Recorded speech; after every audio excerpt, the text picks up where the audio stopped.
Hey everyone, it's time for Imposter Syndrome. It's finally here. It feels like we've been waiting forever, but it really hasn't been forever. Personally, I've just been anticipating it so much that time towards it has been seeming to go slowly. But yeah, let's go. I'm here for this cover, but I'm also a bit biased because I love cityscapes at night. I'm gonna guess that this is gonna be one of those joint covers that makes a bigger image, since there's another rail on the side there that has water on it, so that might be where Kit goes on the next cover. And I'm gonna guess he's gonna be going versus Tails, since Sonic is going versus Surge. I've been chomping at the bit to get to this miniseries, so I do love the cover. I just want to get to see the contents of the issue. Like, it's finally here. I love the cover, but I can't waste too much time on it. I want to look at these new characters. We start off with Starline doing one of his vlog journals, you know, the ones we've seen him do this before. And he's starting off like, you know, like one of those people that are like, Sonic has had a rough transition to 3D people.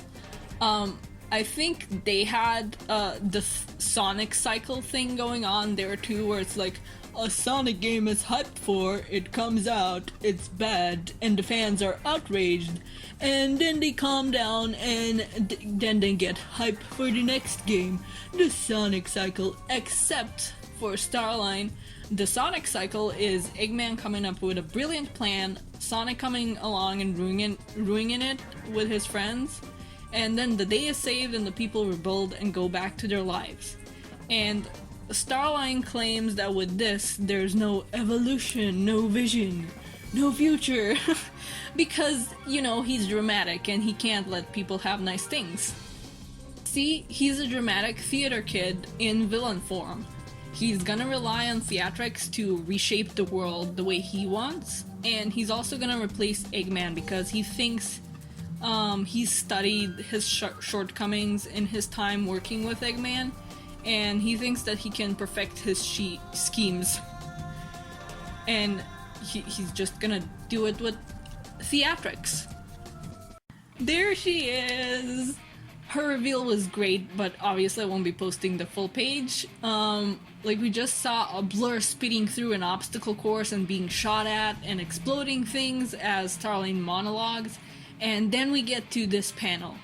And basically, Starline wanted something to replace Sonic with, but not, as Starline put it, a better Metal Sonic that he could make, totally, since he also needed the style and attitude that Sonic has.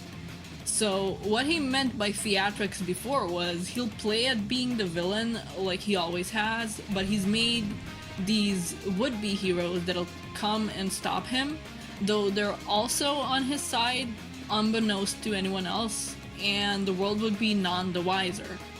Or at least that's what I figure his plan is. That's what it looks like.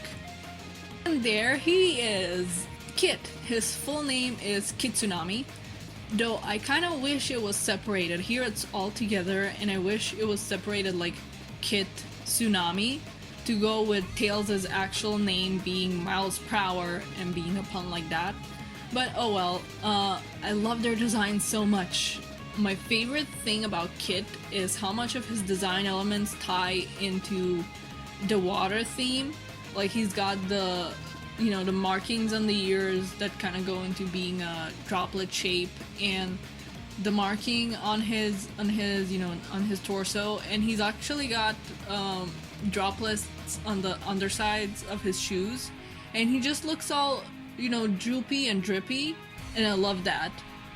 And I like that he doesn't actually have multiple actual tails, but instead he forms the water into Kitsune tails. Although Surge does have two tiny tails, it's kind of like her tail is kind of split into two, so she did also get some of Tails' looks.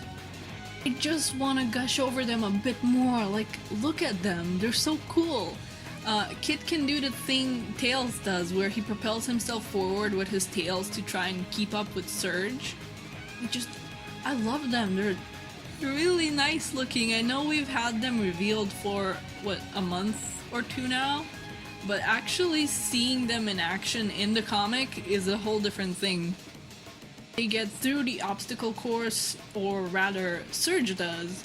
Kid got left behind because he had to, get delayed a bit to recharge his pack, which is interesting. So, while Surge has what Starline would call Sonic's flaws, she doesn't have what I guess will be called Sonic's virtues.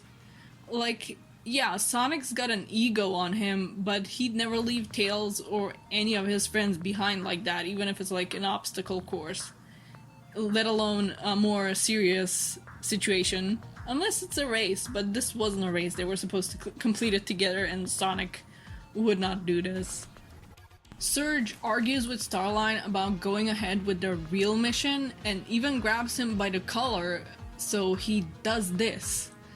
And I wonder how many times Kit's seen this happen but has no memory of it because of Starline. Kit and Surge are actually made to be weak to the hypnotic effect of Starline's gauntlet, so it works way more on them than it would on a regular person. So I guess that's his way of being like, oh well, Eggman doesn't see through, like, doesn't have a fail-safe on his schemes, so I'm gonna have a fail-safe on mine, unlike him, because I'm totally so much better. When they come to, he lies to them and says they just blacked out from pushing themselves too hard and that they're gonna go to their first live test rather than an obstacle course. Since this miniseries is running alongside the current story arc in the main Sonic IDW comics, I'm gonna guess that's why they're out there starting a forest fire. Wow, okay, yeah, confirmed, but not only that, but they were doing that specifically to try and kill Sonic's friends. Because Starline knew that if they did it too directly, Sonic would be on the warpath. But this way, he'd be more broken. Like, that's messed up. I love Starline. We're once again seeing Starline given to his own flaws here as well, which is underestimating his own enemies. But of course he won't work on those since he's a bit too focused on his plans, not having the kind of flaws that Eggman has. They're in Central City now, days later, so I'm gonna guess that Starline knows Sonic's friends made it out by now. But this is more about him assessing Surge and Kit's finesse, as he says. I do love that the Zombots keep being brought up. Like, it's not just over and done with and never spoken of again. It was a global crisis that the characters still bring up, even the characters that weren't even around when it happened. Side note, I will probably gush over this again, but I love Surge's expressions so much. They're so much fun. Surge zips through the city, popping lights and zapping people, and cars are crashing because Kit's messed with the traffic lights. And side note, we have a Forces avatar in this panel as well. The ones with the doofy white eyes and the Crocs and the gamer hat. And we see a little tiny bit of a bow tie on there as well. You can make this guy in Forces, that's neat. I love that Starline points this out, that much like Eggman's bases are like, this is Eggman's! It has Eggman's face on it! It's his! Tails just has his lab be super obvious too, like, my lab. My face on it between all these normal houses, it's mine, my lab, Tails' lab. And he even looks kinda concerned by it, like, uh-oh. He wants to know if Tails knows about any research he did on Bell, because then he'd know what Starline did with Surge and Kit.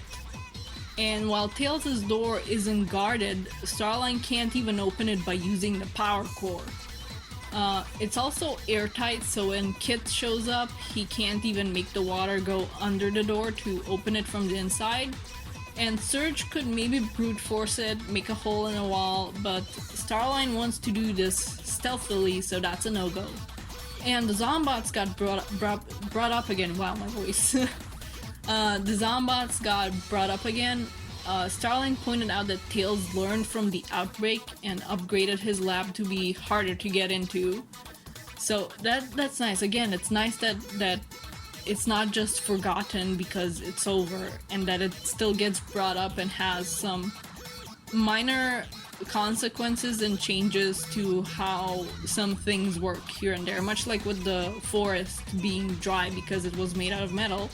So Tails' lab is now way more reinforced, so well, hopefully no Zombots happen again, but if something similar happens, they can't just get into his lab so easily. They run out of time and go back to Starline's base, where they see the news about how people think career criminals are what attacked Central City, and how Amy and co saved the campsite. But they didn't get caught, which is what was important. And it's time for the final test rather than the main mission Surge wants. I love that her having Sonic's impatience is in full display. Kit, meanwhile, does have Tails' concern for Sonic towards Surge, but she's rather mean to him compared to Sonic. Or maybe Starline just cloned her with the attitude Sonic has in Sonic the Comic. Also, the final test is Starline checking if he can securely hack into Eggman's bases, since the whole main mission does involve removing Eggman from power as well. Surge has so much of Sonic's attitude in her that she's even calling Sonic a faker. But she just wants to go at Sonic and just destroy the dude, and do so directly rather than go with all of Starline's elaborate planning. He does poke holes in her plans though, like what if Sonic's friends are there? He's the speedy one, but his friends provide different kinds of support in battle. And then we get these two panels, which are just great. First panel is just Starline learning what it's like to have kids the hard way, and he's definitely not prepared for it.